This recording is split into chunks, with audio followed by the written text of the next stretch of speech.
فضل الرحمان صاحب نے، پھر مفتی منیب صاحب نے، اور پھر امیر جماعت اسلامی، انہوں نے بھی آج کی ہڑتال کا اعلان کیا تھا، اور سراج الحق صاحب نے ٹویٹ کے ذریعے کیا.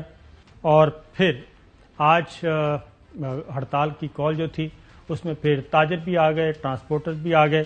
لیکن اچھی بات یہ ہے کہ پرامن طور پہ آج احتجاج کیا گیا، مختلف شہروں میں ریلیاں نکالی گئیں اور وہ پرامن رہیں. اور یہ جمہوریت میں ہر کسی کا حق ہے پرامن احتجاج، اس سے کسی کو انکار نہیں ہے. البتہ اس کا رد عمل جو آیا وہ پھر آیا شیخ رشید احمد صاحب کے گھر کے باہر بھی نعرے بازی ہوئی، اور وہاں پہ بھی معاملہ تھوڑا سا کشیدہ رہا. پھر وہاں پہ پولیس فورس کی اضافی نفری جو ہے وہ تعینات کرنی پڑی. چوہدری صاحب اس پہ کچھ اور کہیں گے؟ نہیں، اس پر یہ میں ایک بات ضرور کرنا چاہتا ہوں کہ اگر غلام حسین حضرت محمد صلی اللہ علیہ وسلم کی حرمت کے لیے، عزت کے لیے، ان کے مقام و مرتبے کے لیے ایک امتی کے طور پر اپنی جان بھی دے دے، اپنے بچے بھی قربان کر دے، اپنے ماں باپ قربان کر دے، تو یہ اس کا مسلمان ہونے کے طور پر فرض ہے، کسی پر احسان نہیں ہے. یعنی یہ کیا ایک تماشا بنا ہوا ہے؟ اللہ کی بندگی کرنا اور رسول کے امتی کے طور پر، مسلمان کے طور پر ایکٹ کرنا، دس از آور ریسپانسبلٹی، پرائمری ریسپانسبلٹی. پتہ نہیں کیا، یعنی میں یہ کروں گا، میں وہ کروں گا، میں یہ مامے لگتے ہیں. یہ بات ہمارا سب کا فرض ہے. یس، اسٹیٹ ریسپانسبلٹی بھی ہے. سر صاحب ایک بات میں یہ کہوں گا ضرور کہ سوشل میڈیا پہ اس میں کتنی حقیقت ہے کتنی نہیں، لیکن جو تحریک لبیک کے کارکن ہیں اور رہنما ہیں وہ ساتھ گالم گلوچ بھی کر رہے ہیں، اور وہ میڈیا پرسنز کو بھی رگڑ رہے ہیں. میڈیا بھی اس سلسلے میں کافی سارا ڈیوائیڈ ہے. کوئی کہہ رہا ہے خاموش کیوں ہیں، کوئی کہہ رہا ہے یہ نہیں دکھائیں. اب ہم اپنے ملک میں اگر آگ لگی ہوئی ہے تو اس کو ہم کیسے دکھا سکتے ہیں؟ یعنی کہ اس آگ کو مزید بڑھانے کے لیے ہم اس میں کم از کم تیل تو نہیں ڈال سکتے. ہم بینگ اے پاکستانی اور بینگ اے مسلم اس آگ کو ٹھنڈا کرنے کے لیے اپنا کردار تو ادا کر سکتے ہیں، لیکن اس میں ہم مزید فیول نہیں ڈال سکتے، صرف اس لیے کہ ایک فیوریٹ کیا کہنا چاہیے نیریٹو لیا جائے یا بہت بلے بلے کروائی جائے. تو میں ٹی ایل پی کے بھی لوگوں سے کہوں گا کہ وہ بھی اخلاق کا دامن جو ہے وہ ہاتھ سے نہ چھوڑیں، اور بھائی سارے اخلاق کا دامن جو ہے ہاتھ سے نہ جانے دیں. کبھی پولیس والے بروٹیلٹی کر رہے ہیں، کبھی وہ کر رہے ہیں، کبھی تیسرا کر رہا ہے. فضل الرحمان تو وہ تو ہے منہ چ مچھیاں پھڑن کا پروگرام ہوں انہوں کا، فشنگ ان دی ٹربلڈ واٹر، کہ کوئی ان کو موقع ملے اور وہ اس حکومت پر چڑھ دوڑے، وہ اس اداروں پر چڑھ دوڑے. پھر کل انہوں نے بریک ایک حملہ کیا ہے، ان کو ابھی تک ہوش نہیں آ رہی کہ یہ کام جو وہ کریں گے اس کا نتیجہ بہت اچھا نہیں ہوتا. اور یہ دوسرے ان کے پیچھے جو ہے ان کا تو حالت یہ ہے، انہوں نے عدالتوں کا تقدس پامال کر دیا ہے. یعنی وہاں ابھی تک ہیئرنگ ہو رہی تھی اور چینلوں کو 2 چینلوں پر چلوا دیا کہ ضمانت ہو گئی، اور ضمانت آج تک نہیں ہوئی. بالکل. اگلی خبر یہی ہے کہ اس میں چوہدری صاحب میں یہ ضرور کہوں گا chief justice Lahore high court اور چیف جسٹس آف پاکستان، بلکہ سپریم جوڈیشل کونسل کے ہیڈ کے طور پہ چیف جسٹس آف پاکستان کو، کہ اس معاملے میں کو وہ ضرور دیکھیں، کیونکہ یہ جگ ہنسائی ہوئی ہے اور اعلیٰ ترین فورم پہ ایسا ہونا نہیں چاہیے. اور ایک یک طرفہ طور پہ ایک ججمنٹ اناؤنس کر دی گئی، اور دونوں جج صاحبان جو ہیں، جسٹس سرفراز ڈوگر صاحب اور جسٹس اسد جاوید گھرال جو ہیں، دونوں ایک ہی بینچ میں تھے، اور متفقہ طور پہ اناؤنس کرنے سے پہلے کیوں نہیں کیا گیا؟ پہلے یہ ججمنٹ لکھی جاتی ہے، پھر دستخط ہوتے ہیں، اس کے بعد اناؤنسمنٹ ہوتی ہے. اور یہ اس میں آپ کو پڑھ کے سنا دیتا ہوں کہ نہایت ادب کے ساتھ میں اپنے اختلافی فیصلے کے ذریعے اپنے برادر فاضل جج جسٹس سردار سرفراز ڈوگر کی جانب سے دی گئی آبزرویشنز، بیان کردہ وجوہات اور نتیجے سے عدم اتفاق کرتا ہوں. برادر فاضل جج کے فیصلے کے ابتدائی پیرا پڑھ کر مجھے حیرت کا جھٹکا لگا کہ شہباز شریف کی ضمانت منظور کرنے سے متعلق متفقہ فیصلے کا اعلان کیا گیا جو کہ زمینی حقائق کے برعکس ہے۔ یہ وہ بات ہے جس کو انویسٹیگیٹ ہونا چاہیے۔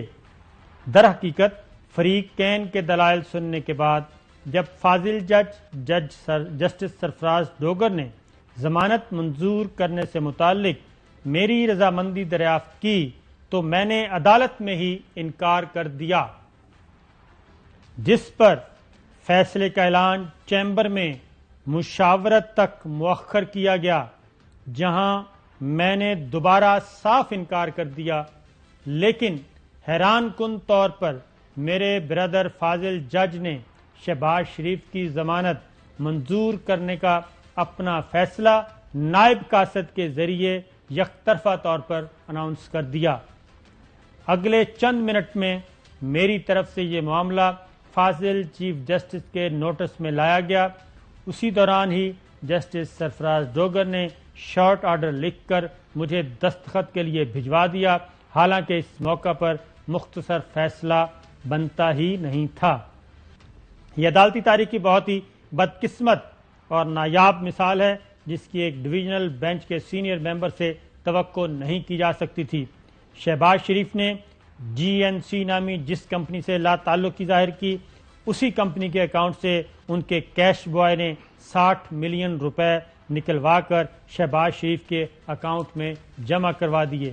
شریک ملزمان کے اعترافی بیانات کے مطابق منظم جرائم کی کلاسیکل مثال قائم کی گئی کہ ایک ملازم گھر سے پیسے لے جاتا، دوسرا منی چینجر بن کر جعلی TT سے بیرون ملک حمزہ شہباز اور سلمان شہباز کے اکاؤنٹس میں جمع کرا دیتا۔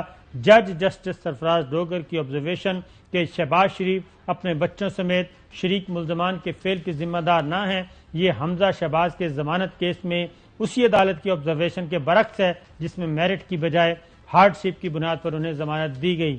شہباز شریف کی ضمانت کے لیے 70 سال عمر اور کینسر کا مریض ہونے کی دلیل دی گئی، حالانکہ 70 سال عمر ضمانت کے لیے کوئی اچھا جواز نہیں ہے۔ انہیں جیل میں دوائیں اور تمام سہولتیں دستیاب ہیں۔ موقف اپنایا گیا کہ وہ قومی اسمبلی میں اپوزیشن لیڈر اور سیاسی شخصیت ہیں، حالانکہ وہ اسپیکر قومی اسمبلی کے پروڈکشن آرڈر پر کم و بیش ہر اہم اجلاس میں شریک ہوتے ہیں۔ شہباز شریف کی ضمانت کے لیے یہ موقف بھی کمزور ہے کہ ٹرائل کورٹ میں جج کی سیٹ خالی ہے اور فیصلے میں تاخیر ہو رہی ہے۔ اس حوالے سے وزارت قانون کا 21 جنوری کا نوٹیفکیشن موجود ہے جس کے تحت لاہور میں 5 نئی احتساب عدالتیں بنائی جا رہی ہیں۔ قانونی ذرائع آمدن ظاہر کیے بغیر جعلی TTs کے ذریعے بنائے گئے اربوں روپے کے اثاثے سالانہ ٹیکس گوشواروں میں ظاہر کرنے سے قانونی نہیں بن جاتے اور نہ ہی نیب کے دائرہ اختیار سے باہر ہو جاتے ہیں۔ ان سے متعلق FBR کے علاوہ نیب بھی تحقیقات کر سکتا ہے۔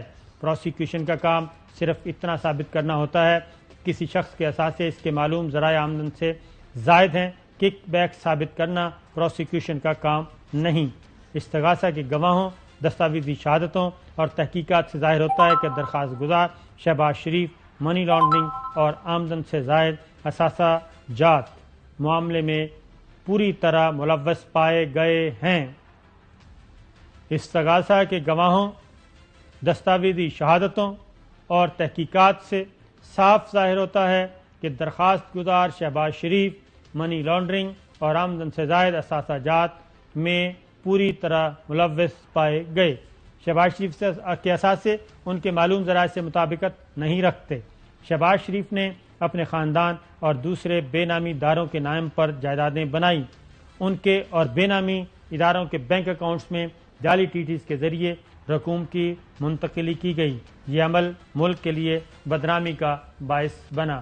کافی شواہد موجود ہیں جو شہباز شریف کے اس جرم میں ملوث ہونے کی طرف اشارہ کرتے ہیں، اس لیے وہ ضمانت کے حقدار نہیں، اسی لیے ان کی ضمانت مسترد کی جاتی ہے۔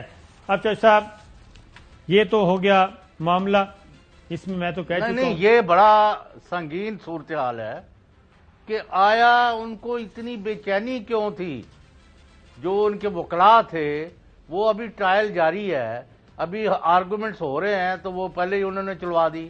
یعنی جیسے یہ الیکشن کی رات جب رزلٹ دیتے ہیں تو پہلے ایک نتیجے بنا کے لوگوں کو فیڈ کر دیتے ہیں اپنی مرضی کے، جن کا اصلی نتائج سے کوئی تعلق نہیں ہوتا۔ اور وہ وہاں عملے کو اور مخالفوں کے پولنگ ایجنٹس کو متاثر کرتے ہیں. ادھر اب عدالت کے اوپر دباؤ ڈالا گیا ہے کہ جی وہ بس ضمانت ہوگی یہ تو بڑا ضروری ہے. اب 1 منٹ کی تاخیر بھی ہوئی تو پتہ نہیں عمارت گر جائے گی، کیا ہو جائے گا. بھائی ڈوگر صاحب کو وہ کہتے رہے، آپ نے خود پڑھ لیا ہے کہ میں ایگری نہیں کرتا. پہلے عدالت میں کہا، پھر وہاں ان کے کمرے میں جا کے کہا، پھر انہوں نے نائب قاضی سے کہا کہ جا کے اناؤنس کر دو. یہ بہت زیادہ معاملہ گمبھیر ہے، اس کو سپریم جوڈیشل کونسل میں جانا چاہیے. اور اس طرح کے معاملات اس وقت سپریم کورٹ میں بھی مڈ سلنگنگ جس طرح کر رہے ہیں ایک صاحب، اس کا بھی کوئی جواز نہیں ملتا.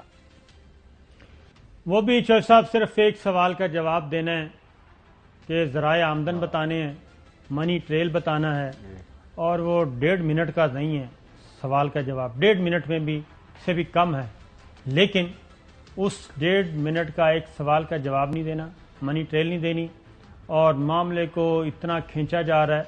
اور میرا خیال ہے کہ اب سپریم کورٹ کے آنریبل ججز کو بھی اس بات کا اندازہ ہو گیا ہے کہ اب کس طریقے سے اس کیس کو چلانے کی کوشش کی جا رہی ہے. ایک بریک لیتے ہیں، بریک کے بعد واپس آتے ہیں.